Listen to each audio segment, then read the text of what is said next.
जय श्री कृष्णा। प्रायः एक प्रश्न पूछा जाता है कि गया श्राद्ध के बाद श्राद्ध करें कि नहीं। इस संदर्भ में आज हम लोग चर्चा करेंगे। बहुत लोगों का ऐसा मानना है, कई लोग कहते हैं गुरुजी हमारे यहाँ ऐसा रिवाज है, ऐसा नियम है कि एक बार गया श्राद्ध कर दिया तो फिर घर में पितरों का श्राद्ध नहीं होता।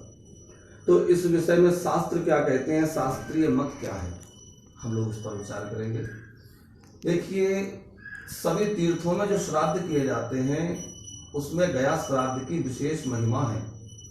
गया श्राद्ध में जाकर के श्राद्ध करने से, गया तीर्थ में श्राद्ध करने से निश्चित ही पितरों को मोक्ष की प्राप्ति होती है। शास्त्रों में गया श्राद्ध का विशेष महत्व कहा गया है। श्रीमद् देवी भागवत में कहा गया है कि वही पुत्र है जो अपने पितरों के लिए गया में जाकर के श्राद्ध करेगा। जीते जी अपने पितृगणों का, माता पिता की आज्ञा का अनुसरण करे, मरणोपरांत उनकी और दैहिक क्रिया विधिवत संपन्न करे और बाद में उनका गया श्राद्ध करे, वही पुत्र कहा गया है। पुम नाम नरकात् त्रायते इति पुत्रः, इस वचनानुसार गया श्राद्ध अनिवार्य है। परंतु ऐसा मानना ठीक नहीं है कि गया श्राद्ध के बाद घर में जो सांवत्सरिक श्राद्ध है अथवा जो महालय श्राद्ध पक्ष में किए जाने वाला श्राद्ध है उसको ना करें, क्योंकि हमारे यहाँ नित्य श्राद्ध की व्यवस्था है, नित्य तर्पण की व्यवस्था है। तर्पण नित्य होना चाहिए, श्राद्ध नित्य होना चाहिए, ऐसा शास्त्रों ने कहा है, ऐसा हमारे मनीषियों ने कहा है। आज की भागदौड़ भरी जिंदगी में नित्य श्राद्ध करना, नित्य तर्पण करना सभी के लिए संभव नहीं है। नित्य ना हो पाए कोई बात नहीं है, लेकिन अपने पितरों की पुण्यतिथि में, वार्षिक जो पुण्यतिथि होती है उसमें श्राद्ध अवश्य करें।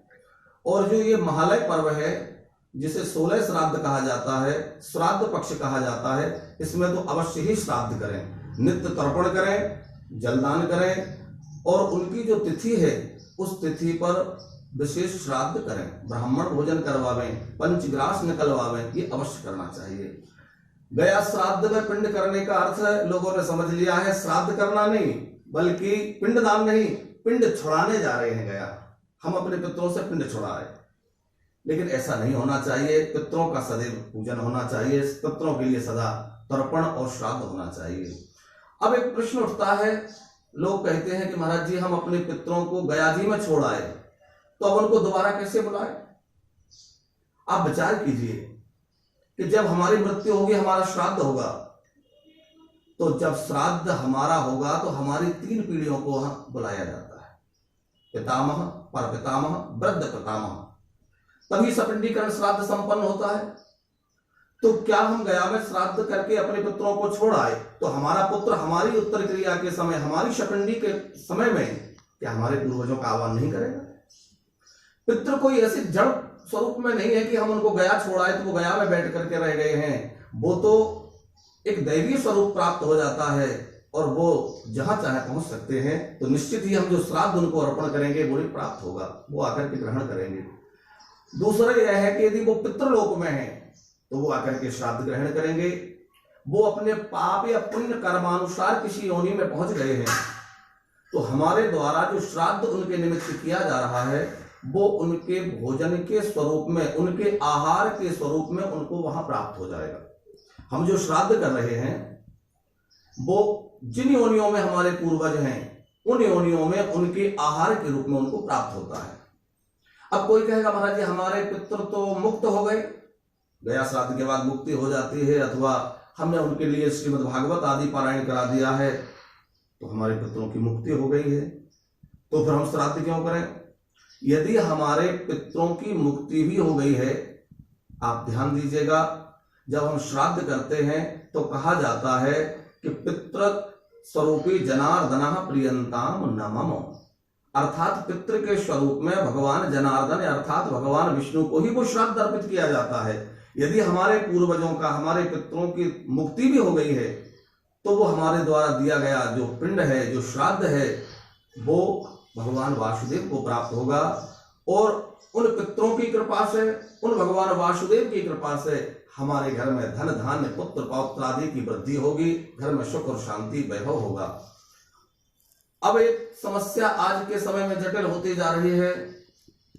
लोग आते हैं, महाराज जी हमारे बेटे के विवाह में अड़चन आ रही है, घर में संतति होने में अड़चन आ रही है, हमारी प्रगति में बाधा उत्पन्न हो रही है, और उसमें ज्योतिषी लोग प्रायः पितृदोष को एक बड़ा कारण बताते हैं।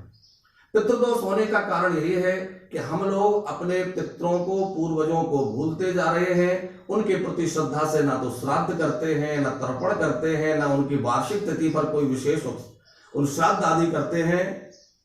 उसके परिणामतः हमारे पितृ रुष्ट हो जाते हैं और हमारे आने वाली पीढ़ियों की जन्म पत्रिकाओं में पितृदोष निर्मित हो जाता है, जिसके कारण उनकी प्रगति में, उनके प्रत्येक कार्य में बाधा उत्पन्न होने लगती है। हमें अपने पितरों को प्रसन्न रखना चाहिए। संभव हो तो नित्य श्राद्ध करें, ना हो नित्य तर्पण करें। देव पूजा के भी पहले श्राद्ध के लिए कहा गया है। हमारे यहाँ देव पूजा बाद में है और पहले पितरों की क्रिया है, तर्पण क्रिया है, श्राद्ध क्रिया है, बाद में देव पूजन है।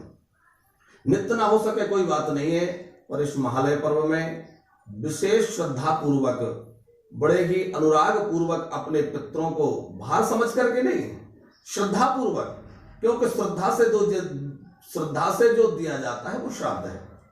बड़ी श्रद्धा से हम अपने पितरों के प्रति कृतज्ञता ज्ञापित करते हुए प्रणम्य भाव से उनको आमंत्रित करें, उनके प्रति श्राद्ध करें, उनके लिए नित्य जल अर्पण करें, तर्पण करें, और वैदिक विधि से पंचग्रास आदि निकाल करके ब्राह्मण भोजन करवावें, यथाशक्ति दान करें। हाँ, एक बात अवश्य ध्यान रखने योग्य है कि गया श्राद्ध के पहले जो श्राद्ध घर में नहीं करते उनको प्रत्यवाह लगता है, दोष लगता है। लेकिन गया श्राद्ध हो जाने के बाद यदि घर में श्राद्ध किसी कारणवश, समय अभाव अथवा धन के अभाव में, यद्यपि प्रमाद में ये छोड़ना उचित नहीं है, फिर भी यदि किसी विशेष कारणवश श्राद्ध छूट जाए तो गया श्राद्ध के बाद दोष नहीं लगता है। लेकिन हमें अपने इस कर्म से मुंह नहीं मोड़ना चाहिए, प्रमाद नहीं करना चाहिए, नित्य श्राद्ध करना चाहिए। आप सभी पर अपने पितरों की, अपने पूर्वजों की कृपा, उनका आशीर्वाद सतत बना रहे। आप सदा स्वस्थ, प्रसन्न और आनंदित रहें। इन्हीं मंगल कामनाओं के साथ सादर जय श्री कृष्ण।